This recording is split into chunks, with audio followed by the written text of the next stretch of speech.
This is the Overdue Homework Podcast.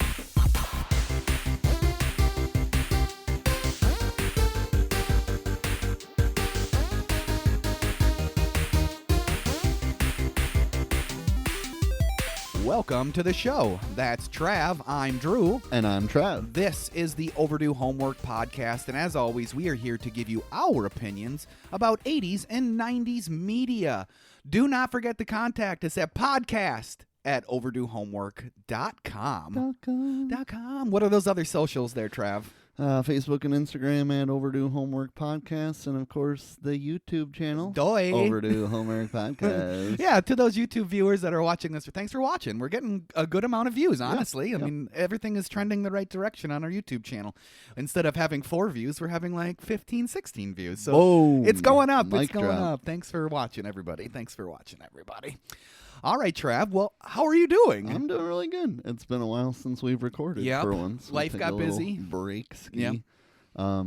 Got some cool stuff for Christmas. I'm wearing one of them, Dragon Ball Z. Looks nice. Looks nice. Got I like a cool it. Matrix shirt that she bought for her 100th episode. Nice. Oh, spoiler. Spoiler alert. 100 episodes. I'm going to bleep that in the episode. Beep.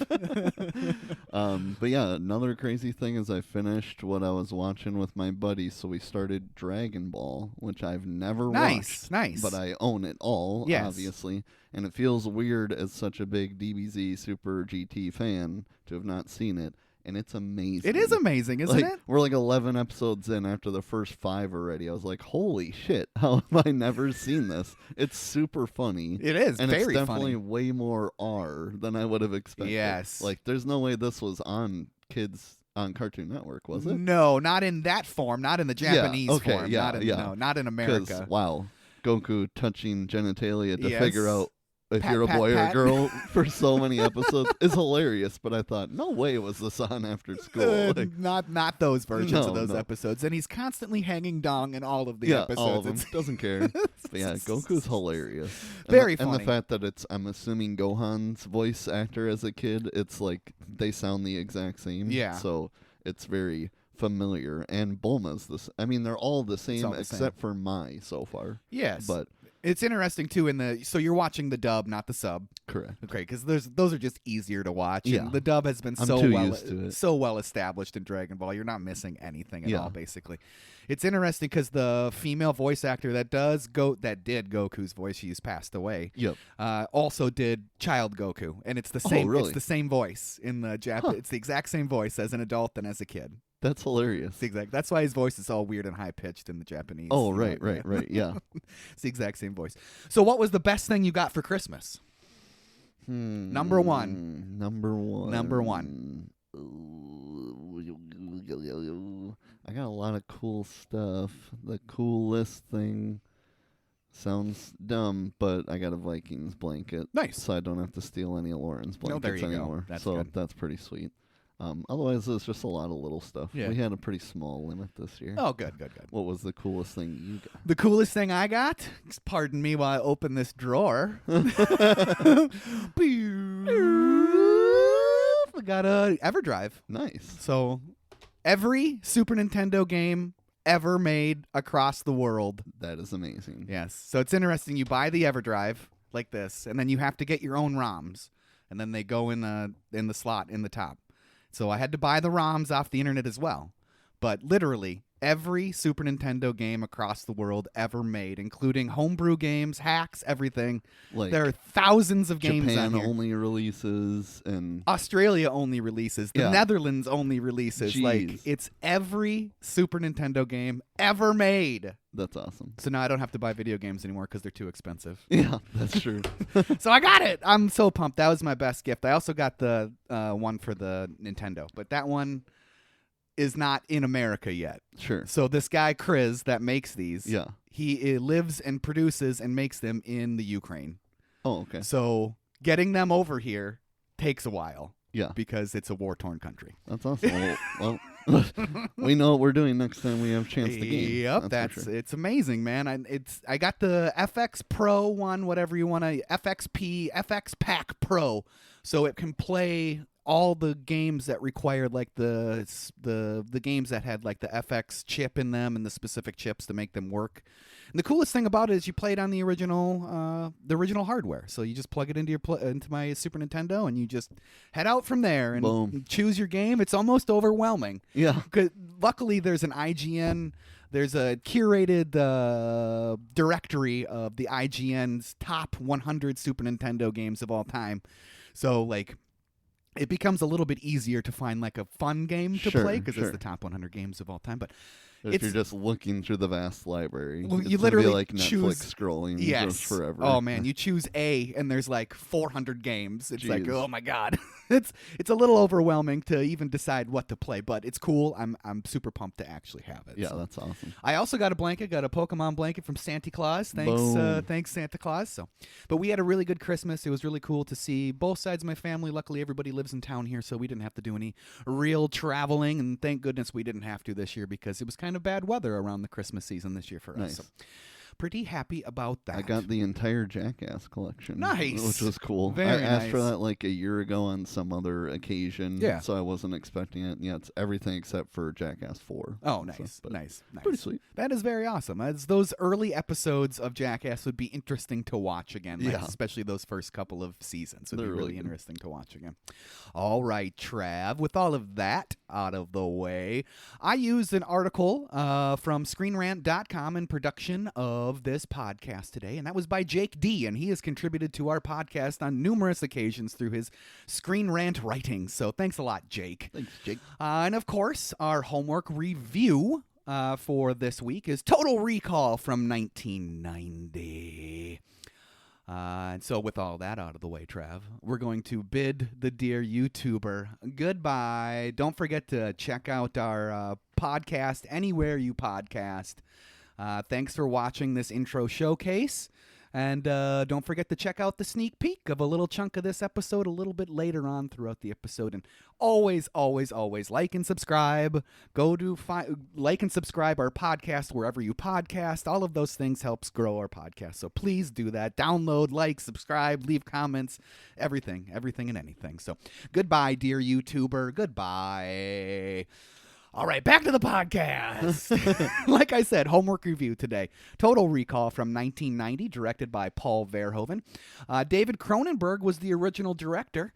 Prior to Paul Verhoeven boarding on the project, several directors were attached to direct Total Recall, most notably David Cronenberg, who wrote as many as 12 drafts before exiting the project. He's like, I'm going to write the hell out of this movie, and then I'm out. When TriStar Productions' Dino De Laurentiis realized Cronenberg was veering away from the Raiders of the Lost Ark direction that the studio wanted for this movie. So that's the kind of the vibe that they were shooting for, was like a Raiders of the Lost Ark, mystery, archaeology. You can kind of see it now, right? Yeah. You can kind of, but you've never seen Raiders. I've never seen it. Oh, you should see Raiders. So when he was veering away from the Raiders of the Lost Ark direction the studio wanted, the director left over creative differences. Cronenberg is credited for creating the mutant scene on Mars. However, Cronenberg originally turned down The Fly to work on Total Recall, but returned to the former when the director Robert Bierman left that horror project. So without Cronenberg leaving Total Recall, we wouldn't have had Jeff Goldblum in The Fly. Have you seen The Fly? I have not. That should be on our list. We should do The Fly. It's Sure. crazy, crazy good. I love that. I love that. 80s? 80s, definitely 80s. Around the same time. It might have actually been like 91, maybe 92. I don't know exactly off the top of my head.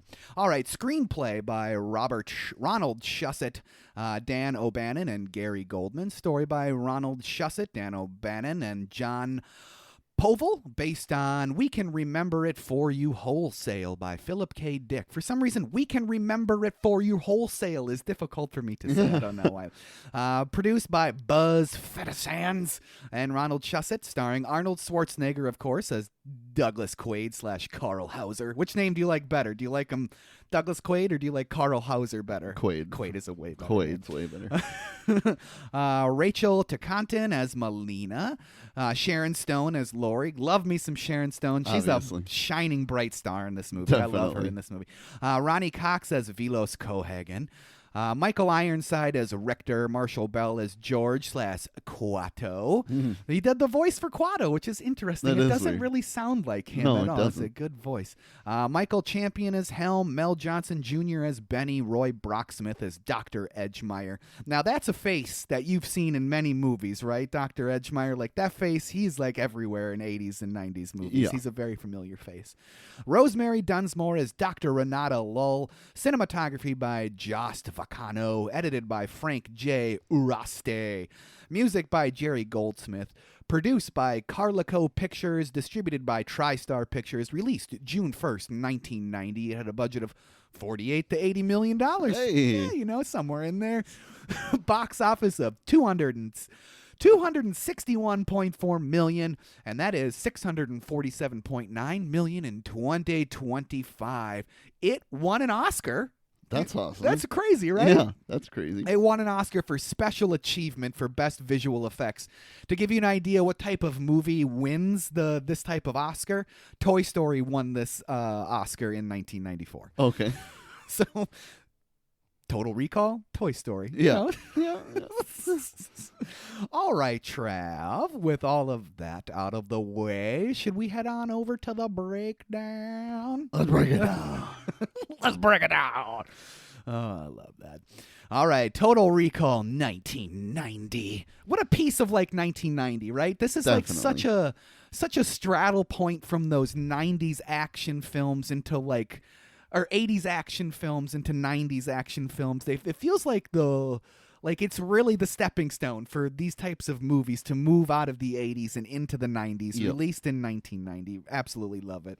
We open with some badass red silhouetted opening credits. We do. Those opening credits are long as fuck. They're long as fuck. Long as That's skip worthy when you keep watching, for sure. Definitely fast But the forward. first time you watch it, it's very awesome Yeah, intro. and that's because of that opening theme mostly. It really gives you a good feel on what this movie is going to be. For some reason, it sounds like a sci-fi movie. yeah, you're it like, feels is this like a sci-fi Running movie. Man 2? Yeah, Or is it exactly, Total right? Recall? Exactly. There definitely feels like some parallels between Running Man and this movie. Just like the setting kind of and the music. For Yeah, sure. definitely the music for sure. The movie opens with a scenic Mars and a couple taking a hike on the rim of a canyon. Arnold makes anything look good, Yeah. styling in that spacesuit. Definitely. Have you seen 2001: A Space Odyssey? Yep. Those spacesuits are very reminiscent of the suits they wear in Yeah. 2001, and I've got to imagine that is a intentional nod to one of the most iconic sci-fi movie of all time, in my Right. opinion. The trek seems very romantic. And then Arnold falls. Smashes his helmet open. Turns out that's very bad news. That's bad news. Those eyes be popping. Popping right out. It's the first of many great prosthetic Arnold heads. Yeah. It's like Verhoeven saw Terminator and was like, ooh, a couple of prosthetic Arnold heads. We're going to double it, and then we're going to triple it. And then we're going to triple the vocals. Oh, but guess what? It was all a dream that our character, Douglas Quaid, was having. Oh. His wife, Lori, she is all over him. Seems like that Mars dream has been a recurring one, just like the brunette in those dreams. Yeah. And Lori is pissed about the bitch in the dreams. Who is she? It's just a dream. She's nobody. She's nobody. Playful fight turns into sexy reassurance as Doug smooths things over. Yeah. Relax, baby. You're the only girl for me. Relax, baby. I love that he tells her, "You're the girl. You know you're the girl in my dreams." Yeah, It's like right. you're literally lying in the first 2 minutes of the movie. She's pissed that you're dreaming about another girl. Yes. And he says, "Just relax. You know you're the girl in my dreams." Yeah. But you're not. But you're not, You're 'cause not this at all. girl is the it's girl of actually the- her. But Hey, we just watched the movie with the Sways, right? we did. We did. He was going to be the original star of this movie. That's crazy. I would have watched the Sways in this movie. I'll watch The Sways in anything. Producer Dino De Laurentiis originally wanted Patrick Swayze to play the lead role of Douglas Quaid in Total Recall. Swayze signed on to play the part when Aussie director Bruce Bresford was attached to to the film. When De Laurentiis Film Company went bankrupt early in production, Arnold Schwarzenegger convinced the rival company Carlico to buy the script as a starring vehicle for himself. Having nearly starred in Verhoeven's RoboCop 3 years earlier, Schwarzenegger agreed to reunite with the Dutch filmmaker and make Total Recall. So there you go. That's all Arnold. He bought the rights, basically. Well, didn't buy the rights. He convinced another production company to buy the rights because he's like, I'm going to star in this movie. I'm the biggest actor in the world right now. I'm going to star in this movie. No diss to Arnold, but can you imagine Sharon Stone and the Sways? That's a good looking couple. Man, they'd have some very pretty kids. Yes, they would. That'd be some sexual tension. The coolest kids around. So later at breakfast with a giant wall TV. Love that. Which is about the only advanced thing in this room. Yes. Like, I love that he's using this hand mixer Yes. thing. Like, you couldn't come up with something better for him to make his breakfast. It's the most old school way to make his power drink or whatever that is. Whatever that was. We learn about Quado and the Freedom Brigade on Mars and the pyramid mines and that Doug loves grainy breakfast slop. Like, whatever he's mixing up, he doesn't mix it up very well. He keeps on adding more and more. Though. He's like chewing it as he drinks it. I don't think that's it's all like get big. Doug, he wants to move to Mars. Let's do it. Let's move to Mars. Let's move to Mars. Lori, she does not want to go. It's dry, ugly, and boring. Plus the whole revolution thing, you know? Yeah. I mean, come on. She's like, we're not going to Mars. We're not going. Finally, we learn about the turbinium in what all the fighting is all about. And the alien artifacts. Lori tries to distract Douglas with a trip to Saturn instead of Mars. The kind of trip where there's nothing to do except sex. Come on, let's go, Dougie. Let's go. Doug's got to go to work, but he isn't feeling himself. He feels like there's more for him to do in this life than his current lot. He's like, there's more for me here. There's more. Lori seems concerned with Doug's behavior, which, looking back on the film after knowing what we know after watching the movie, it's very obvious what's happening in the beginning of the film. Right. Even just like the looks on Sharon Stone's face is like, oh, fuck, this guy's going to figure some shit out. Yeah. So Doug, he heads to work using the Metro. Love that X-ray shot going through the... Man, love that. We'll talk about that a little bit more later. On the train, and there you have it. An ad for Total Recall. Call now. The memories of a lifetime. So there's the impetus of our whole story right there. You know, he's going to go to recall. At the job site, no one looks better using a jackhammer than Arnold Schwarzenegger. In the entire world. In the entire world. No. Like, if I was Arnold, even now, I think I would travel with a jackhammer. Yeah, it's like, yeah, I would travel with a jackhammer. It's like, you can imagine he was the first jackhammer user. Ever. They're like, we invented this because he's the only one who can actually control this. See, that's the thing. Like, when they're doing the jackhammering, Arnold is literally probably doing it. Yeah, right. And his Seriously. co-star Harry there, he is not doing it. He is not doing it. He's just shaking his arms. Arnold's like, I'm doing it. I'm doing it for real. Yeah, his isn't even on. No. He's just fucking smacking it down. Doug, he can't stop thinking about recall. Harry thinks it's a bad idea. A friend of Harry's almost got lobotomized. No shit. No shit. He says bullshit and no shit a ton of times in this movie. Don't fuck with your brain, pal. I mean, that's good advice, really. Yeah. Harry really doesn't like that Doug was talking about recall. Once again, looking back on what we know at the end of the film and what's actually going to happen here in about 15 minutes, it's very obvious what's going on. Yeah. It's not veiled at all. First time watch through of this movie, you'd probably just be like, that makes sense. He's a guy. This is a thing. He's got a friend that almost got lobotomized. Right. But It all now makes sense. knowing what you know after completing the movie, it's like, wow, this is very obvious what's going on right And now. for Friends fans, Harry is Joey Tribbiani's dad. Oh, Friends. I love it, Trav. Thank you for the Friends reference. Well, guess what? Doug goes to recall anyways. That computer he checked on, the same one used in Die Hard in the lobby. That's awesome. And Bob's last name is McClane. The guy that, so it says B. McClane on there. And then also Dr. Edgemeyer, who shows up later in the movie, his name is also on that screen. Nice. So We'll talk about it at the end, whether or not you think it was a dream or not. Yeah. But that's interesting little thing. In the office, lady with the electronic nails. It's pretty cool. That's do pretty have to cool. admit, it's pretty cool. Yeah. I'm like, okay, this is some advanced technology that's actually badass. Yes, I mean, that's like a really cool practical thing that would probably be wildly popular with most Definitely. women that paint their nails. Definitely. Like, that's a pretty cool. Doug, he meets Bob. Bob is a salesman first and foremost. Doug, he wants to go to Mars, and again, Saturn is brought up as an alternative. Yeah. Again, Saturn is brought up as an alternative. Like, what's going on here? In retrospect, throughout the movie, I don't think Bob is in on the plot that is going to happen, but it seems like he is with that suggestion to leave Mars behind and check out Saturn instead of Mars. But I don't think he has anything to do with the plot by the agency. Yeah, the yeah. indescript agency. Doug, he sticks with Mars. I said Mars. Okay, you're the boss. Mars it is for only 899 credits. Seems affordable. Yeah. 899 credits. If you would say $899 in 1990 would be like, damn. Right. But now it's like $900 to go on vacation? Hell yes. Sign me up. Well, we don't know for sure what the ratio of credits to dollars is. We don't. But assuming it's 1-to-1. Yeah. It is not, I bet.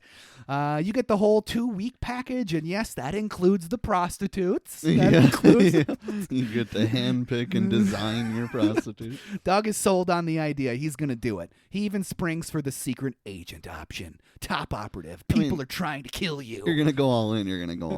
And there's a hot babe. That is totally worth it for the extra 300 credits. Totally worth it. Over to the lab. Don't worry. Things hardly ever fuck up over here anymore. Yeah. That's not a very reassuring thing when you're sitting down to have a procedure done on your brain. Don't worry. Things hardly ever fuck up around here anymore. We got most of the kinks worked out. Blue sky on Mars, huh? Oh, yeah. Doug is going to go for the alien stuff. I mean, why wouldn't you? If I was going to do this, I'd be like, yeah, throw in the alien stuff. Let's do it. And he even gets to pick the features of his love interest. Athletic, demure, and sleazy. Oh, Arnold, you bad boy. That's a 41A there, Ernie. He's not going to want to come back. And he doesn't want to come back at the end of the movie. No. Foreshadowing. And Doug slips off to La La Land after she jabs that thing in his neck. I feel like that gun, to sedate him in the neck, should have just pulled the trigger and it just would have gone, but she's like, ka-cha! Stab you in the neck with it. Back with Bob, and he's trying to make another sale to a lady that's there by showing her hot dudes on the TV lifting weights. Yep. But there's something going wrong. They got another schizoid embolism. That can't be good. No. In the lab, we have multiple Arnold noises. Like, they hit a memory cap, and now Doug is freaking out. He says he's not Quaid. And Bob is getting choked out immediately. Poor Bob. He kind of deserves it. He seems pretty sleazy. Yeah. But they hit Doug with like 30 shots of that knockout drug. And he has been going on about Mars. Like, he's really been there. Use your head, you dumb bitch. One of the funniest lines in the whole movie. Yeah. He's so aggressive. He's just acting out the secret agent portion of his ego trip. That's not possible. It hasn't been implanted yet. Oh my shit. God. Doug's memory has already been erased. It was the agency. And then she slaps the shit out of that dude. Yeah. Just shut up. Bob dumps Quaid in a Johnny cab. Where am I? How did I get into this taxi? Quaid gets dropped off and Harry is there. Oh, great, Harry. Oh man, Harry's like, you shouldn't have done that. You fucked up, Doug. Yeah. He's like, I don't know what you're talking about. Harry's got some goons there. What the hell is going on? What the fuck did I do? What's going on, Quaid? He kills all those dudes immediately. Yeah. Like, that's the first taste of the real violence yet to come in this movie, especially when he karate chops that dude right in the face, right in the nose, and his face just, like, explodes with blood. Those guns they have in this movie, one, they're real guns that you can buy. Oh, okay. Which, I love those guns in this movie. They're super cool looking. I love those guns in this movie. Like I said, Quaid, he kills all those dudes. Quaid is confused as what just happened and how he killed those guys. He's looking at his bloody hands. He's like, I don't know how did I do this? I don't understand. Yeah. I don't understand how I did this. Yeah, at first I'm wondering, is he shocked that he did it or shocked that he can do it? And it's definitely that he can do it. He's like, where the hell did that come from? Yeah, he is. It was like he was on autopilot. Yeah. He doesn't even understand. I don't know how to judo chop. No, but I judo chopped the fuck out of that guy's face. That's for sure. Yeah. I feel like the first hit or two, it's like giving you the whoopsh, whoop, like sounds. Yep. But then you're like, holy shit, this got violent fast. It did. Especially when he shoots that dude through the back. Through the back. Those squibs that they have, like, they do a really good job of, like, creating a very visceral, like, meaty bullet hole in these bodies. This like, whole movie, oh my people God. are just getting lit up. Yes. But we're back at home, and Lori is practicing holographic tennis. Which is cool. Which is badass. Again, one of the believable advancements in technology, and we still don't have it, though. No, but I especially like the little detail, like when Doug either rings the doorbell before he comes in, or there's it turns red, and like I love that little detail. That's like some really cool, like, forethought about how this technology would be implemented, and we kind of have similar things like that now, sort of thing. I like that a lot. And I know I don't need to say this if you watch the movie, but wow, Sharon Stone looks great in her little outfit she's wearing. She's like, so Basic Instinct was 1992, correct? I think so. Yep. She's hotter in Basic Instinct, but she's supposed to be super hot in Basic Instinct. Right, yeah. But she's like secretly super hot in Total Recall. Sharon Stone is it possible for her not to be? No, I don't think so. I don't think so either. I don't think so. Doug, he barges in, and there's some guys. There's some guys trying to kill me. Get down. Get down. Take it easy, Doug. Okay, nobody tried to kill you. I did. I killed them. Those brain butchers at Recall fucked up your mind. Lori called the doctor. It wasn't a doctor. No, he did not. She did not call a doctor. She did not. Lori is a terrible shot. Yes, she is terrible shot. Like, she is like got a straight on shot from like 10 feet away, and she cannot hit him. She cannot hit him. She cannot and hit she's him. supposed to be well versed with a gun. Yes. Like, I mean, we don't necessarily know that yet, but knowing eventually. Well, yeah, knowing what we know from completing the movie. Right. Yes, she's like a secret agent. Yeah, who sucks, apparently. You're going to have to do this next line for me. Lori, go! Get out! Lori, go! Lori kicks Doug's ass. Yes. Well, punches him in the nuts. His nuts get rocked so many times in this movie. I mean, with a man like Arnold, that's about the only thing you can do. I mean, if I was fighting a 6'3" bodybuilder, I'd go straight for the nuts. Yeah. Wait, they invented the jackhammer for you? Yeah, I'm going for the nuts. Why are you doing this, Lori? Look out for that knife. Man, she gets stabby real quick. She gets stabby real fast. Slices him right across the gut. Yeah. Just like, is he supposed to die? I don't think so. But Doug gets the gun, and Lori spills the beans. Everything Doug knows is a lie. Lori isn't his wife, but the job is real, though. But the agency set it up. And she's like, sorry, Quaid, your life is a dream. Well, who the hell am I? Beats me, I just work here. It's only been 6 weeks since he left Mars. Yeah. She's like, this has been 6 weeks. It's only been 6 weeks. It feels like it was like longer. Yeah. Like a much longer period of time. Like a couple years or something. Yeah. Nope. 6 weeks. That's all it's been. That's all it's been. So Lori turns to sex to delay Quaid while the mystery man from the phone arrives with his friends. Clever girl. She is not a dinosaur. But so there's a couple of things in this. So Quaid's outfit, that like pinkish salmon colored shirt that he wears, is very similar to the outfit that Laura Dern wears in Jurassic Park. Hey, they look very similar. And the clever girl. Like, was that lifted from this movie by Spielberg because he's a Verhoeven fan? That's interesting. You know, one extremely... This is 90 and Jurassic's 93. Yes, one extremely competent director, like, giving a nod to another extremely competent director. I like that. I could see Verhoeven and Spielberg running in similar circles in Hollywood, you know, being big-time directors and stuff. Like, I think that's kind of cool. I like it. I think that's kind of cool. We're going to go with that. Doug spares her the bullet in her head and punches her out instead, though. Yeah.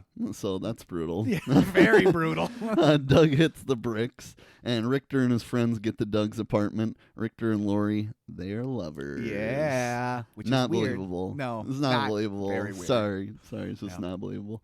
Richter, he likes to watch his girl get banged by other dudes. Which is weird. That's another weird thing about Richter. Very weird.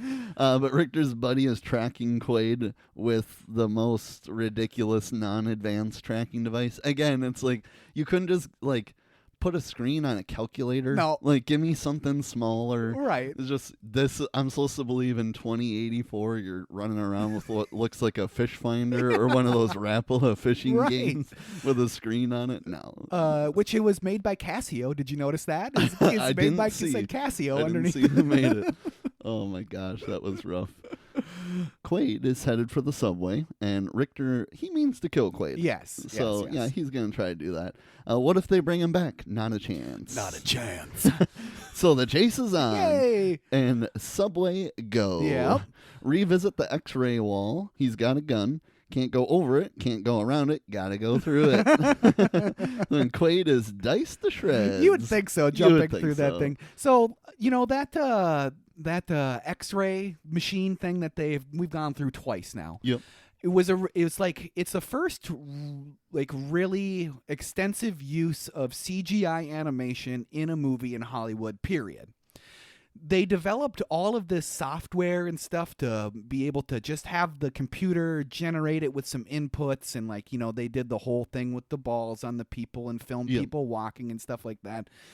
But the computers they had were not powerful enough to actually animate this stuff and completely destroyed the computer. So they had to, by hand, computer animate all of those scenes with the X-ray machine. So nice. it's a very cool, like very forward-looking piece of technology in cinema that once you know that that's like one of the first times it's ever been used, it's really cool, especially at how effective and believable and realistic it looked. Yeah, I really definitely. loved, like, those scenes with the X-ray wall are some of the scenes that stick out the most in my memory when I think of Total Recall.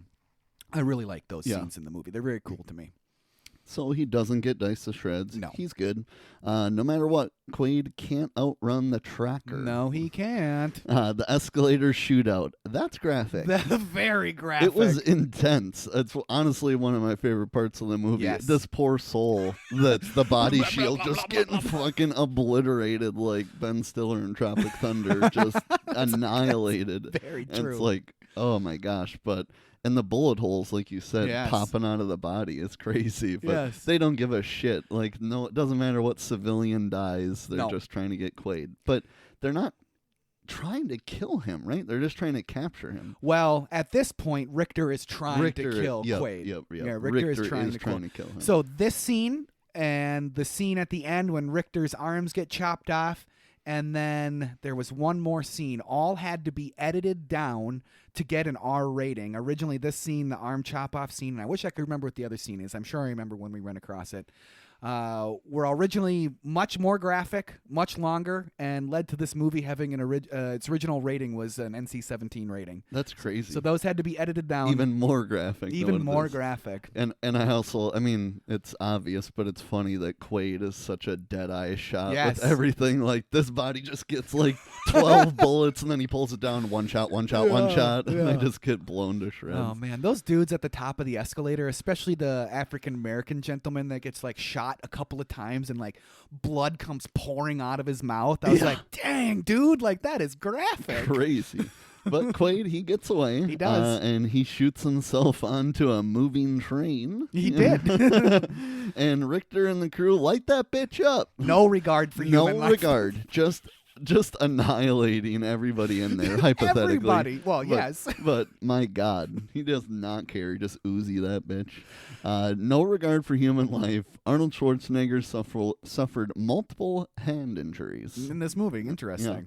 When Quaid bashes a train window, a micro explosive was supposed to detonate milliseconds before he touches it, but the explosive didn't work, and Arnold smashed that glass for real, causing a deep cut. Yeah, so they have to edit around, once you know it, they have to edit around like a bandage on his hand for the rest of the movie. That's so insane. Yeah. It's like could have been a handful of other actors and it just doesn't break, but Arnold's Right. so badass, like, I guess I'll just break it. Like, was I supposed to do that? No. I'm sorry about that. We'll wrap your hand up here.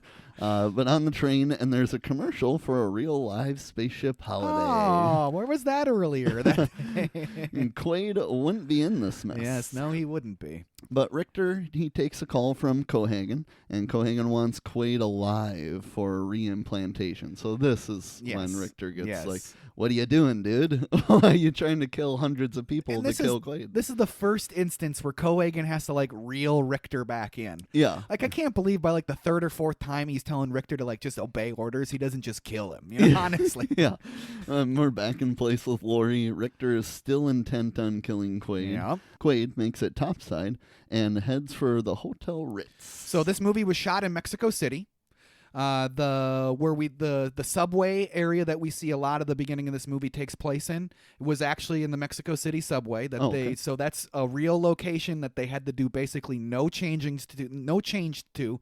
They painted the trains. The trains are originally orange. They painted them silver so they look more futuristic and less orange. Sure. It's kind of interesting that so when he comes up out of the subway, those signs are the signs that were there at the time, like, and Verhoeven just liked them and thought that they looked futuristic enough, so they just left them in the movie. That's funny. That's pretty cool. Richter, he's still tracking Quaid. They know his location. We got him. In the hotel room, and Quaid gets a call. If you want to live, don't hang up. What do you want?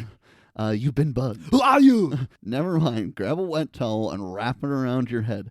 This will buy you some time. They won't be able to pinpoint. It works. It works. As ridiculous as it is and as ridiculous as he looks. He wears that towel for like a good 20 minutes in this movie. And this... I'm assuming something like that just wouldn't even fly after 9/11 situation. Like, we're probably not going to wrap a towel around the main character's head in here. Probably not. But yeah. It works for this movie. It does. Quaid, he goes to the window, and also does the scene not feel like Matrix-esque? Definitely. Like Neo getting the call, like, do what I say if you want to live, essentially. Well, that's the first Matrix-esque thing that happens in this movie. There's one that happens much later. The dude on the phone, he has a briefcase for him, and he wants to give him. Who are you? They were buddies in the agency, and Quaid asked this guy to find him if he ever disappears. What was I doing on Mars? Old lady tries to steal the briefcase. I need it! Fuck you, asshole. Which is a reference to Terminator when he's in his room and he goes, fuck you, asshole. Yeah, the guy knocking on the door because he thinks there's a dead cat in there and it's really a dead dude. That's awesome. Richter, he finds Quaid, so Quaid gets in another Johnny cab. Please state your destination. Anywhere, go! Please state a street number. Shit! I am not familiar with that address. So Quaid takes the thing into his own hands and fucks that robot up. He does fuck that robot up. And pursuing with Arnold noises for sure.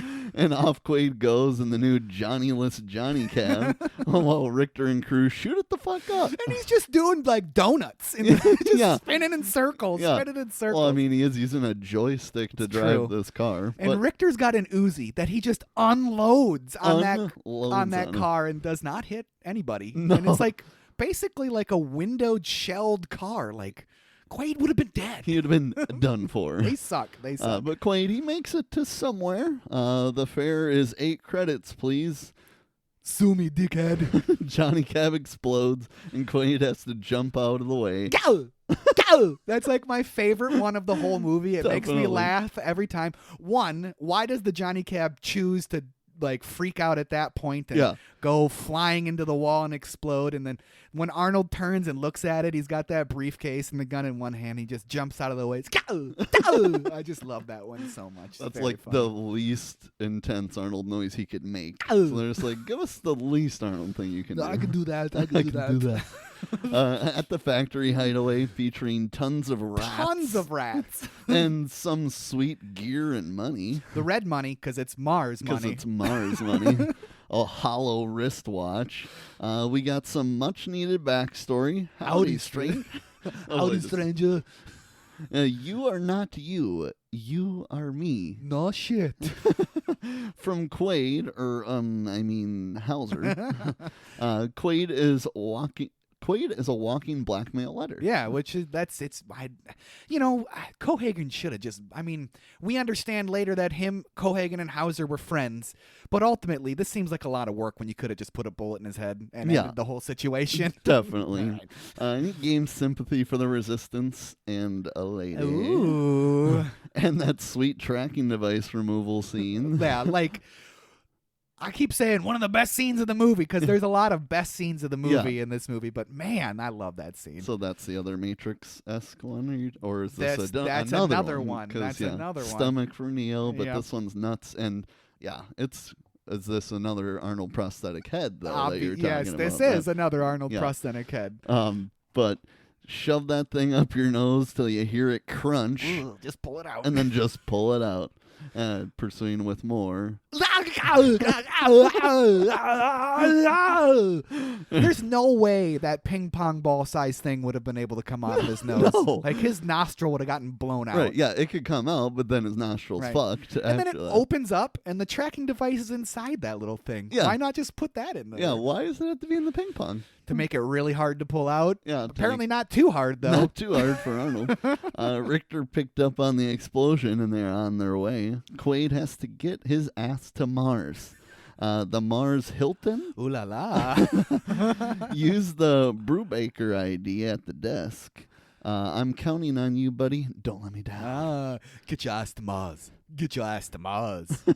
Richter and crew are closing in, and Quaid gets a rat to eat the tracker by sticking it in a candy bar. Which is weird. He just chucks that candy bar at that rat. Here you go, eat that thing. This'll work. And it does. It does. Sure.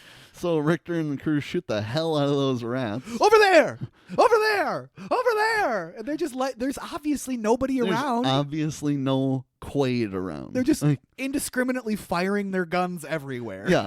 And just like that, Quaid is landing on Mars. Yep. The exterior Mars shot is the best. I love those shots, and it looks so cool. The extensive use of miniatures was very, very cool. I'll let you read on that. Yeah, it's one of the last Hollywood blockbusters to use miniatures. With a budget of $65 million, Total Recall was, at the time, the second most expensive film ever made after Rambo 3. Rambo 3 was the most expensive film. That's the funniest fact about this. Yeah. It was the most expensive movie ever made at this point. But yet the film is one of the last major Hollywood blockbusters to employ large-scale use of miniature props and sets rather than CGI. That being said, Total Recall is one of the first major Hollywood films to attempt early computer-generated imagery, like the you were X-ray talking about scanner. the X-ray. The technique was used during that X-ray scanner, but software broke down, forcing the sequence to be animated by hand. Very, very neat stuff. Those miniatures, like, it definitely gives you a feel of a movie. Like, it makes CGI looks great. It's very, very cool, and it allows you to make exactly what you want to make, like, completely error-free without having, less time-consuming. There's just something about the charm of miniatures that I really appreciate in movies, Same thing with cell-animated animation. That stuff is... It just shows my age, I'm sure, in appreciating that stuff from my childhood, but that's the whole point of this podcast, right? Exactly. So we're on Mars Customs. It would have been nice to have maybe a singular shot of Quaid traveling to Mars. There was supposed to be an extended scene of the trip to Mars on the spaceship, but it was cut because of cost and the logistics of actually getting it done. Quaid, he's dressed as a lady, and that suit malfunctions. 2 weeks, and then lots of weird robot noises. So weird. And it's like the budget was running out because they just have her put her fingers in her mouth and move it side to side, but it doesn't look unrealistic at all. So it's like, does this need to be done? I don't know. Probably not. I don't know. And it's interesting, too, because Richter is just getting there as well. So they were on the same spaceship, right? Yeah. Unless these spaceships are arriving one after anher after another. The time from the disappearance of the rats to Richter getting there was spent with Quaid finding how to get into this woman outfit, Which, I guess. When he opens up that suitcase that he gets in his little hideout at the concrete factory or whatever, you see, like, part of of the jacket that he wears as the lady. I did not catch that somehow. It hangs out of the case just a little bit, and he Okay, jams it okay. back in there as he's pushing the money. That and makes shit some in there. sense, because I'm like, where did this guy's idea even come from? I mean, I don't see how the head could have fit in there. Yeah, in this thing, yeah, but definitely. I don't know. Quado, he gets mentioned for Kuwato, as that one dude says. Do you think it's Quado or is it Kuwato? I think it's Quado. Me too. That one guy goes, and Kuwato. No one knows who he is. Richter is distracted by the malfunctioning robot disguise. That's Quaid! That's Quaid! Get ready for a surprise. So when that head comes off, it looks really cool. Yeah. It's like a prosthetic head coming off of a prosthetic head. Yeah. My biggest problem with that is the ear thing that comes out and he like kind of pushes it back in. Yeah. Where is that going? Right. Into his own head? Yeah. It doesn't make much sense. Definitely to me. It doesn't. doesn't make much sense. Richter is so intent on getting Quaid, he shoots through the windows. That's a bad idea on Mars. Yeah, what a moron. All those guys get sucked out. But Quaid holds on. There's another grip strength Yes. candidate right there. I don't know how Arnold has not been on our grip strength. I mean, he's on it now. He's on it now. One-handed, he does that. And he escapes after Richter and Quaid get separated by some blasted doors. So explosive decompression would not happen on Mars as they represented in this movie, because Mars still does have an atmosphere. It's not a complete vacuum on Mars. Right, yeah, it's not space. It's not space. Yeah. So explosive decompression, like they show happening multiple times in this movie, does not happen. Yeah, is it supposed to be because it's like oxygenless? It's like, I don't know if that makes any sense. For that to happen, like realistically, for that to happen, it would have to be a complete vacuum outside of the... Right. And it's not. So it shouldn't be a vacuum, but it should be like where their eyes are popping out and shit. I don't know. I don't know if your eyes would pop out and stuff still, because there's still maybe it would, because I don't know. I don't know. I can't even like make a guess on that. But it wouldn't be getting sucked out of there Right. type of thing, and I don't think the eyes popping thing would actually happen either. Sure. You would definitely suffocate because there's Yeah. no breathable atmosphere. Right, but right. there's still an atmosphere. And that's interesting. I wish I'd have done a little bit more research on that one. Quaid on the train again, but on Mars. We find out about the pyramid mine from a familiar face. That's if you watched anything on TV in the 90s. That guy's name is Mickey Jones. He was on Elf, In the Heat of the Night, 21 Jump Street, Baywatch, Home Improvement, Northern Exposure, Step by Step, Saved by the Bell, Wedding in Las Vegas, Married with Children, and Boy Meets World. He's a very recognizable guy, correct? Yeah. Very recognizable guy. They closed down the pyramid mine after they found some alien shit. Well, that's a rumor, isn't it? He's like, yeah, a rumor. Sure, buddy. Richter and Cohagen. Turbinium is what it's all about. The only thing that can mess it up is if the rebels get their way. And Richter is fucking everything up, so that might just happen. Yeah. You do what you are told. That is what you do. Yes, sir. Cohagen has a plan to end Quato. And he does. He literally has a plan to end Quato, and it works. Yeah. Spoiler alert, but you watch the movie. So Yeah. back with Quaid, and he's headed to the Hilton, and he flashes that ID, uses his fingerprint identification, which he acts like he doesn't know what it is, but this is the future. That should be very commonplace. Yeah. He should know exactly what it. He gets a flyer for a strip club out of the hotel safe, the last resort. For a good time, asked for Melina. Quick handwriting test. Yep, he wrote it. Yeah. Like he wouldn't know what his own handwriting looked Yeah. like. Should have been like, oh, that's my handwriting. I better test it. Yeah. Nope, that's my handwriting. Quaid gets a cab with Benny just as the rebels attack. Welcome to Mars, man. What do the rebels want? More money, more freedom, more air, you know, that type of stuff. I don't blame them. I want that stuff too. They head to the last resort, foreshadow the tunnel digger on the way. We see that tunnel digger a couple of times. Yeah. First time we see it is with Benny. Last time we see it is with Benny. Ew. Welcome to Venusville. Sounds suspiciously like Penisville. Yeah, it does. The place is crawling with mutants.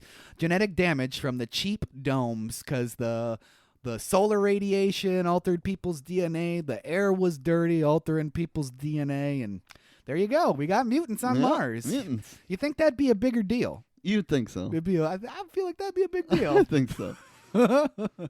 Quaid arrives at the last resort. You sure you want to go in here? I know a much better place. Sure, and you get kickbacks. Well, yeah, I got 5 kids to feed, man.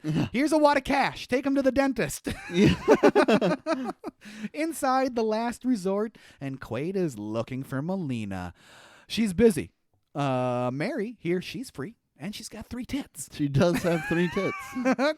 So this actress had a very hard time with this role.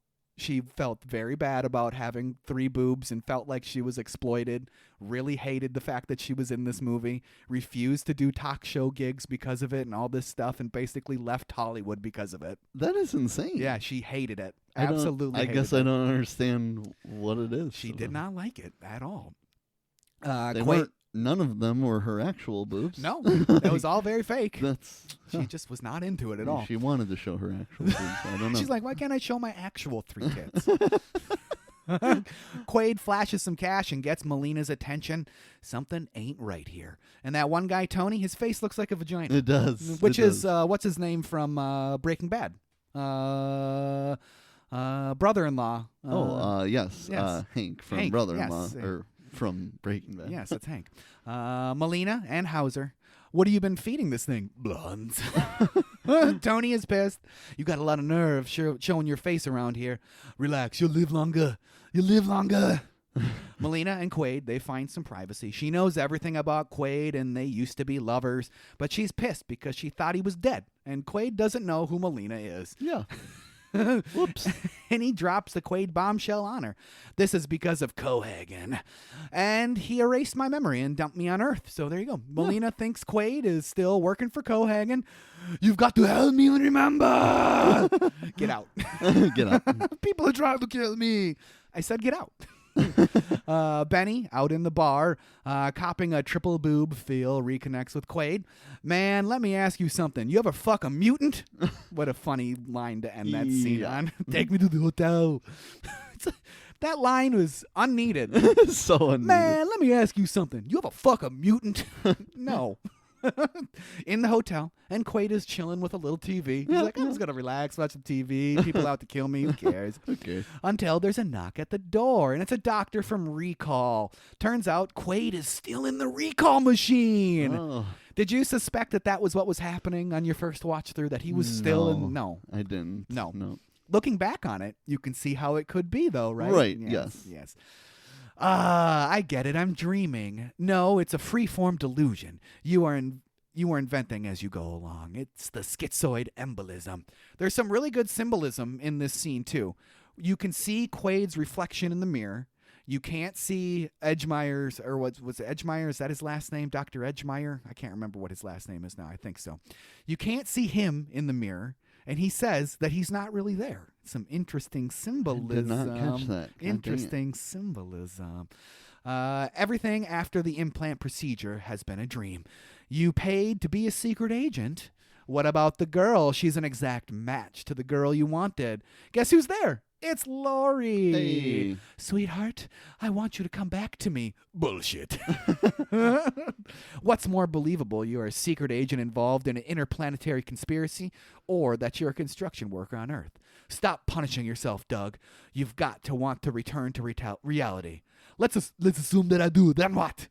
Take this pill. You'll fall asleep in your dream. Interesting that it's a red pill. Yeah. Another Matrix. Yeah, The yeah. little Matrix. Oh. Matrixy. So Matrix, definitely, the Wachowski siblings were definitely pulling some stuff from this movie. Yeah, yeah. Which makes sense, you Yeah. know? Which really makes sense. Well, why don't I kill you? You'll be stuck in here forever and lobotomized. Get a grip and put down that gun. Now take this pill and put it in your mouth. Swallow it. Cue the bead of sweat. Yeah. And then cue a gunshot wound to the head. Just no more questioning. No. That beat of sweat right to the dome. Right One to shot, the one kill. dome. The wall busts open and Quaid is being attacked from all sides. Like, he literally said, if you kill me, the walls of your reality will break down. He kills him. The wall of his reality explodes. That styrofoam wall busts right the fuck out right after that. So, is it a dream still? Huh? We'll talk about it later. I don't know. We'll talk about it later. And Lori kicks his ass again. Yeah. Well, his balls Well, again. his balls again. Oh, they got him. He's tied up and being delivered to Richter. Not if Melina has anything to say about it though. Dang. She shoots them bitches up. She sure does. Yeah. And then she fights Lori. It's a great fight. We got the two hotties going Yes. at it, obviously. Sharon Stone should have definitely had more action roles. Yeah. So when they shot this scene, Verhoeven intentionally did not have it choreographed very much. He wanted the fight to look natural. Nice. So he was kind of like, go fight. Yeah. We'll see what happens. Yeah. So that's kind of what they did in that scene. Do what you want. Do what you want. And then Doug does what he wants, and he puts a bullet right in Lori's head. Man. Yikes. Sweetheart, be reasonable. After all, we're married. Consider that a divorce.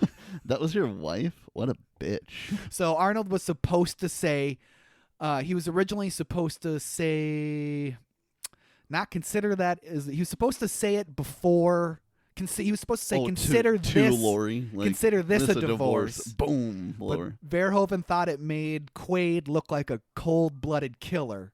So they okay. switched it to after. Nice. But it's a good Arnold catchphrase one-liner. I love that. Definitely.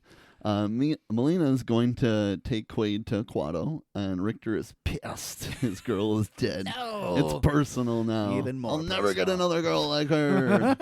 Melina and Quaid escape by jumping to an exterior wall using the dome as an insurance policy. It's Sure. literally a leap of faith. It's literally a leap of faith. They He- both have the exact same jumping ability Yes. and grip strength to grab that pole on the other side. Quaid says, "What do we do now?" And Melina says, "We jump." We jump. It's- No second to contemplate. They both just jump. Literally a leap of faith. Just a leap of faith. I love it. Richter doesn't give a shit, and he shoots anyway, but stops. Benny packs up Melina and Quaid, and they head back to the last resort. You guys are heading in circles. Back in the tunnels, low speed chase. Very low speed. And terrible shooting Once again. Plus, the tunnel digger pays off. For the first time. Benny and Richter, they crash. Melina and friends take refuge in the last resort. Excuse me. Secret passageways. Thank you, Tony. I love how Tony's like, come on, get in there. Oh, get in there. Oh, yeah, let's get Yeah. Richter shoots 3 boobs in the back. Oh, she didn't deserve to die She like definitely that. didn't deserve to die like that. I didn't see that coming either. It's like- No. Cold-blooded. Yeah. And that unleashes a massacre. Kill them all! Is anything that Richter screams in this movie seems like it was dubbed in? It does. Every time he screams, it looks like he's just like his mouth is moving, Right. and there's no vocals. It does. And then they throw in the "kill them all." They must have had a hard time getting sound from Michael Ironsides Something. for He some reason. didn't have the voice to scream, apparently. Thumbelina kills that dude, and Tony takes a shot to the shoulder. Like, she guts that guy with that knife, Yeah. but she pulls that knife out from underneath the table, so there's Yeah. just a giant knife chilling underneath that table. Chilling under the table. More troops show up. Cohagen pulls all his men out of the sector, seals it off, and cuts off the air. You need air. You do need air. You need air. So now we have a fight against time as well as a spy mystery at hand. I love it. Those poor mutants. They don't deserve to be treated like that. Melina, Benny, and Quaid, they head to Quado. He's going to make you remember things. Maybe that you love me. I don't need Quato for that. Just like Aw. that. They're in love. They're in love again. I don't know. Their relationship in this movie does not seem very realistic to me. I don't Doesn't know. seem very realistic, but I mean, looks-wise, he's exactly what she wants. Yes. She is exactly what he wants. Their chemistry just is kind of weird. Yeah. It's just kind of weird. Definitely. Quato's men find Melina, and Benny is a mutant. He's got a with freaky a freaky arm. And they're in Quato's lair, and turns out that guy has been hanging around Tony and Melina. Quato lives in his stomach. Did you see that coming? I did not. That's kind I of gross, certainly isn't it? did not. Quato is a mutant, so don't get upset when you see him. Fat chance. Fat chance. And it's very soft-spoken. What do you want, Mr. Quaid? Do remember...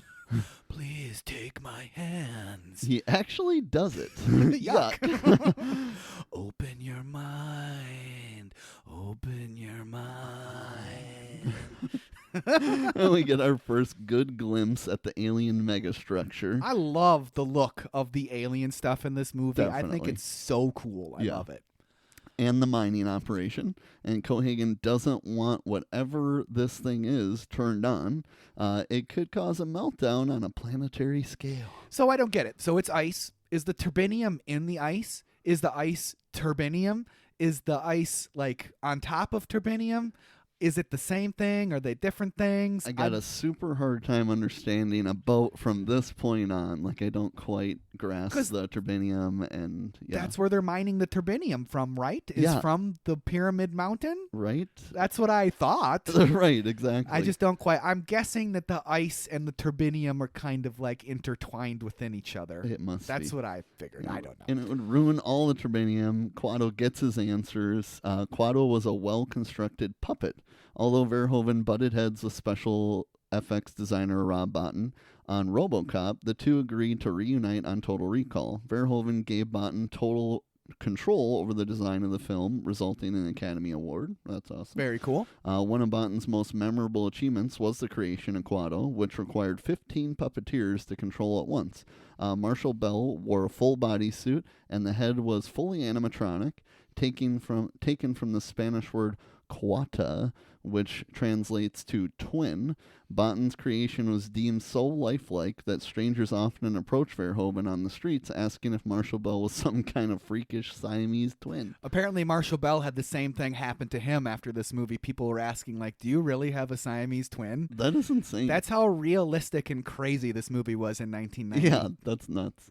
But Cohagen's men are there with their boring machines. Quado's lair is under attack, and lots of mutants are getting killed. Yes. The main characters escape, obviously. Including Benny. Including Benny. Time to suit up and head outside. Benny isn't going to let that happen, though, because he's working for Cohagen. Oh, I didn't see that. He's got 4 kids to feed. What happened to the other one? Oh, you got me there, man. I ain't even married. Quato's final words, start the reactor. Free my... That's good, man. I like that. That's good. Mr. Cohagen wants to talk to Quaid, and Quado is dead. The resistance has been wiped out, and Quaid was the key. How? How? Quaid was the ultimate mole. Oh, my God. Hauser volunteered to become Quaid. That was the only way to fool the psychics. It was all orchestrated by Cohagen. Too perfect. Too perfect, my ass. Someone you trust wants to talk to you. It's Hauser. Sorry for all the shit I put you through. You see, it's my body. You've got there, and I want it back. Hey, maybe we'll meet in our dreams. You never know. You never know. Back in the recall machine for Quaid and Melina it is. Quaid will like being Hauser again. He's got a big house and a Mercedes, and Melina will be his fuck toy. Things don't go to plan for Cohagen, though. Quaid goes crazy, and those doctors pay for it. Keep still. Fighting just makes it hurt. That one guy gets a rod jammed through his skull. This was the other scene that had to be edited to get the R rating. Oh, okay, sure. Told you I'd remember. Yeah. Melina and Quaid escape, and Cohagen, he decides to let all the mutants die. See you later. Fuck him. Fuck 'em. That's literally what he says. Fuck him. And that's the time for Quaid to die as well. Hey, and what does he got against all those fish? Besides the suffocation analogy. He hated those fish all of a sudden. Yeah. Quaid and Melina, they head for the reactor to activate it and to create an atmosphere on Mars. But first, the real payoff with the tunnel digger, piloted by Benny. Quaid and Melina are trapped. Quaid drills through that hydraulic hose, stopping the borer just in time, too. And Melina takes what's supposed to be like a giant rock boulder, but is clearly styrofoam to the dome. Just straight to the dome. Nothing, no effect whatsoever. I laugh every time that rock falls on her, and it doesn't affect her at all. Benny takes that drill to the gut, and it was also one of the scenes that had to be changed. Sure. Was also much more gory. Much more gory. Quaid, get over here. What? There's a convenient opening to the reactor. I knew it. They get trapped in this dead-end tunnel. Benny knocks out a hole that leads to the reactor, and they kill Benny. That's some convenient writing. That is. All that turbinium will create the air. Well, it's the ice. I'm still confused. Turbinium, air, ice. What is it? Who knows? Yeah. The reactor melts it, and it creates the oxygen. Quaid just has to turn it on. Cohagen's men, they're not going to let that happen, though. It just hurts the bottom line. It's all greed, It's all greed. Trapped, Quaid uses the Hollow Watch, tricking Richter, all those guys firing guns directly at each other. Yeah. Directly at each other. Yeah. There's some serious crossfire right there. They would have all been killed. Yeah. It's interesting, though. Quaid lights them up, and Melina joins in. Then the double trick. You think this is the real Quaid? It is! Ah! I love that. More dead dudes. Then Melina uses the watch. Yep. Okay, we got enough play out of that. But then the crossfire does kill those two guys. So crossfire rules apply only when you want them to. Exactly. Except for when you're playing the game Crossfire. Yeah. I loved that game. I did. Time for a Richter Quaid showdown. Elevator fight. Let's go. Richter holds his own. He does. He does a pretty good job. He's got some good till his arms get chopped Yeah, off. that's a problem. See you at the party, Richter. Michael Ironsides broke a rib and continued filming. One of the most memorable scenes in the film includes Quaid fighting Richter in the elevator while filming the scene. Michael Ironside cracked a rib but continued the fight without missing a beat. As a way to prevent further damage, Ironside wore a rib protector that once belonged to NFL quarterback Jim Plunkett while filming the rest of the fight scene. Nice. How do you get your hands on a rib protector from an Jim Plunkett, from a specific old NFL quarterback? Maybe Ironsides was friends with him. Hey, Jim, I need your rib protector. Yeah. You got it, buddy. I held on to that for sure. The elevator reaches the top. It's the alien control room. Just put your hand in there. Don't touch that. Turn it on. I don't wanna. Planetary meltdown. Yada, yada, yada. Yeah. What do you care? You'll be dead in 30 seconds. I'm going to blow this place up, and it'll be home. I'll be home in time for some cornflakes. Okay. Big cornflakes fan. Melina to the rescue. Cohagen activates the bomb, and Quaid chucks it, just picks it up and throws it. He throws it so weird, I feel like, because He he does. throws it like sideways. He does. But It's almost like Arnold probably has never thrown a football never or a thrown a baseball football, in his life. or he's like, muscles are so big, too he big. can't throw the normal way you would. The muscles are too big. So this creates an opening to the outside, so everything's getting sucked out because we've established that that's what happens in this Yep, movie, including Cohagen. Yep. Melina is hanging on. Quaid is fighting to activate the reactor, and he does it. Melina and Quaid join Cohagen on the surface of Mars. It isn't pretty. No. But I love these scenes. They look really cool. Yeah, they do. Very realistic in the way that they're presented, not in the way that they would actually happen on Mars, but it still looks very real, like this is actually happening to their faces. Seems like it happens a little faster to Cohagen than it does I to mean, our main characters. Yes, but- he is out there for like an extra 10 seconds. Yeah. But between the time that he dies and the reactor gets The oxygen, activated, yeah. it's longer than the distance between the time that they were out there. Exactly. So, yes, he was maybe Cohagen, just because he's older. Maybe that's Yeah, that's it's an age thing. The alien reactor is coming to life, plugging those hot coils into the turbinium, while Cohagen, Melina, and Quaid slowly die on the Martian surface. Eyes bulging, bodies bloating, suffocation. That's Yeah. not good. Earthquake shaking the Martian settlement, and the mountains spewing oxygen, destroying the domes, introducing air to those dying at Venusville. The new atmosphere saving Melina and Quaid, but not Cohagen. He dies. Those eyes, they just pop right out, and he's dead. Bloop. He done. Mars has a blue sky now, and was all instantly made habitable. Instantly. Yep. Instantly. That's all it took. Everyone is in awe. The nightmare that was Cohagen's rule is over. I can't believe it. It's like a dream. I just had a terrible thought. What if this is a dream? Well, then kiss me before you wake up. Roll credits! Roll credits. The original ending was much more concrete. Verhoeven always wanted always intended for the ending of Total Recall to be ambiguous. Some people think it's a big dream, others believe it's the opposite. As for screenwriter Dan O'Bannon, he had a much more definitive conclusion in mind. O'Bannon had a falling out with Verhoeven over the changes to the original screenplay, which went through nearly 40 iterations by the time production ended. Originally, the three-fingered Martian handprint scene at the end of the film was supposed to be Quaid's handprint. Quaid was initially set to be a human killed by the implant machine and made into a synthetic replica. The only way to control him was to erase his memory, but when he places his hand on the device, he experiences total recall of his memory. So there you go. It's supposed to be more concrete. Sure. I prefer the more ambiguous ending. So that leads us to this. Was it a dream? Was it real? What do you think? I don't understand. I wanted to hear your opinion because it's so confusing to me that Hauser did this. So Hauser was with Cohagen and was in on the whole thing, and Quaid is totally lost. I just don't know if it was...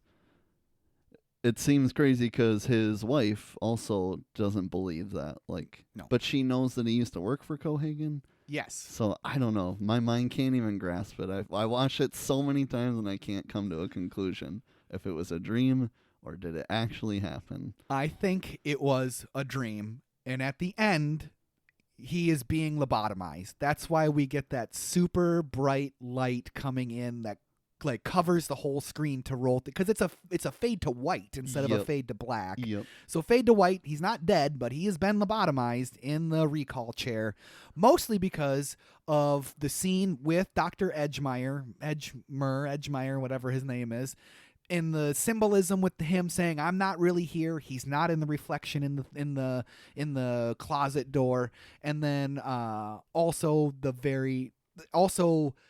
Quaid saying to Cohagen, "It's too perfect," because everything is kind of too perfect. Yeah. And in the beginning, when they put him under blue sky on Mars, ends with the blue sky on Mars. Everything that is going to happen gets told to us at the beginning of the movie. Yeah. That exactly happens. Right. So I think ultimately he is lobotomized. It was all in his head, and none of this actually happened. Yeah. Because even with Cohagen trying to defend, too perfect my ass, Right. It still is. Too Regardless, perfect. yes, you did do all those things, Yes. but in a dream. So he had for us to believe that this was real, Cohagen had all of this planned out from before they originally implanted Hauser. All of these sequence of events were basically planned out. He even says that this was my plan all along. You just forced my hand by going to recall when they're talking to Quaid, and it's revealed to Quaid that he is Hauser and Hauser was in on it. So, he's saying that he had this plan from the beginning, that this was what was going to happen. He was going to use Quaid to infiltrate the resistance and all this stuff. It's too perfect to me. It's too perfect. So I think it was a dream. Obviously, the movie is up to individual interpretation, Right. But I think it was a dream personally. I do love that about movies, though. That do Yes, that. individual interpretation. Keeps you talking That's about the it. best thing about it. And it's a movie that you can talk about a lot. And every time you watch it, you could potentially come away with something different. Right. And that's the thing that I think this movie is like a pillar of science fiction, especially modern post-1980s science fiction. With all of the references that you can see in more, especially like The Matrix, for example, all of the things that were lifted from this movie and put into The Matrix, I guess lifted is not to pay homage to this movie. The Wachowski siblings were probably big fans of this movie. Obviously, who isn't a big fan of this movie if you enjoy Arnold Schwarzenegger, if you enjoy action, if you enjoy science fiction? This movie is in your wheelhouse no matter what. So, I came away liking this movie even more than I ever liked it, and I can't wait to watch it again in maybe a year or so, because I watched it a lot lately. Yeah, I definitely feel like I might have watched this more than anything since the Batmans in the beginning. Yeah. We had a big break. But Yes, we had a big break. But yeah, this is definitely up there with Running Man, True Lies for me with best Arnold movie. Definitely. So, Trav, anything else before we start talking about that homework assignment? I think we should get on to the homework assignment. Well, that out of the way, let's talk about our homework assignment. We're doing Blade from 1998, and that was directed by Stephen Norrington, written by David S. Goyer, based on Blade by Marv Wolfman and Gene Colan, produced by Peter Frankfurt, Wesley Snipes, and Robert Engelman, starring Wesley Snipes as Blade, Stephen Dorff as Deacon Frost, Chris Christopherson, love seeing Chris Christopherson, love that, as Abraham Whistler, N. Bushy Wright as Dr. Karen Jensen, Donald Loge as Quinn, Udo Kier as Gaetano Dragonetti, a vampire elder. What a name, Gaetano Dragonetti. Yeah. I love that. Arlie Jover as Mercury, Tracy Lords as Raquel. Is that the same Tracy Lords that was a porn star? I do not know. I wonder if it is or not. I don't know. So, Kevin Patrick Wallace as Officer Krieger, Sanaya Lathan as Vanessa Brooks, Blade's mother, cinematography by Theo Van Descende, edited by Paul Rubel, music by Mark Isham, produced by New Line Cinema, Marvel Enterprises, Amun-Ra Films, and Imaginary Forces, distributed by New Line Cinema, released August 21st, 1998. It had a budget of $45 million, a box office of $131.2 million. That is $260.7 million in 2025. And it jump-started Marvel being able to be Marvel. It did. It really did. This is one of the keystone movies to actually get the ball moving on Marvel stuff. That One is of the very people in it, the vampire elder Udo Kier. Yes. Is that the one at the end who they kill in the sunlight? Yes. And he's in Pet Detective, right? He's Courtney Cox's like rich party person that they go to. Yes. That's what I thought. That's what I thought. Yes. That's worth a Google real quick here. 120%. 120%. That's exact. Good pick. Good poll there, Trav. Boom. 120%. Well, I'm super excited to get to that movie. I can't wait to do a movie that is at the very end of our 2-decade time limit. Yeah. Very end. I mean, the episode 100 is at the very end. But Yep. I can't wait. Can't wait to get to both of those episodes. So, all right, Trav, with all of that out of the way, why don't you hit me with that outro? Let's get to the email. Questions for the pod from Riley Bob. Says, "Ni hao, gentlemen." He says, "Long time no email, so here I am as I do, puffing into the wind, watching YouTube, and stumbled across an anime intro for the 90s X-Men, which we've done a little bit of. Yep. Which was amazing, by the way, we know, and got me pondering. Saturday morning cartoons are no longer a thing in the world of streaming, and everyone had their own fire lineup of the 90s Saturday morning cartoons. His, in no order, was Power Rangers, X-Men, Spider-Man, and probably would catch something on Nickelodeon as well. What were your guys' banger Saturday morning cartoon lineup? And as always, keep crushing up the pod." You go first. Mine were two of what he said, Power Yes. Rangers and X-Men, and then eventually it evolved into Pokemon and Yu-Gi-Oh! For me. And Digimon was on at the time, but I wasn't as into that. But, I mean, I was very big into Pokemon, the original series. I watched all that, the Indigo League, and then I love Yu-Gi-Oh! Yeah. It's more fun to play, and it was a fun show for me, too. Nice. For me, mine skews a little bit earlier. For me, the prime one was like Tiny Toon Adventures when it was on Saturday morning cartoons, Garfield, the animated show when it was on Saturday mornings, and probably Teenage Mutant Ninja Turtles. Those were like the three big ones that I watched Saturday mornings. I was, so I was like almost too old for Power Rangers when it came out. I was just I still dabbled in some Power Rangers, but it wasn't like a big thing for me. But especially Garfield and Friends, that was like my big one that I really look forward to on Saturday mornings. I just love that show. I can still just turn that show on and watch it whenever.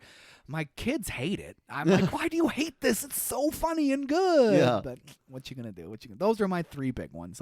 I was only into the first iteration of Power Rangers, so nothing beyond like when they put shapes on their masks and all that kind of stuff. But yeah, I definitely feel like X-Men early was what I was most excited for. Gargoyles. Oh, yes, I dabbled in some Gargoyles. We did some Gargoyles for sure. But yeah, then by the time Pokemon was a thing, I was, especially when he was in like the playoffs, like the when he's taking on all the badass trainers, that was like I was excited for every Saturday morning for that, for sure. But thank you very much for the email, Riley. He is keeping us having something to say in this outro Riley here. Bob. Definitely appreciate it, man. Anyone else wants to email us, you can do so at podcast@overduehomework.com. And if you didn't catch earlier, make sure you're following us on our socials, Facebook and Instagram at Overdue Homework Podcast. Make sure you're watching the YouTube channel, subscribe to the YouTube channel, leave likes on the YouTube channel. That's Overdue Homework Podcast. And as always, make sure you tune in to the next exciting episode of the Overdue Homework Podcast.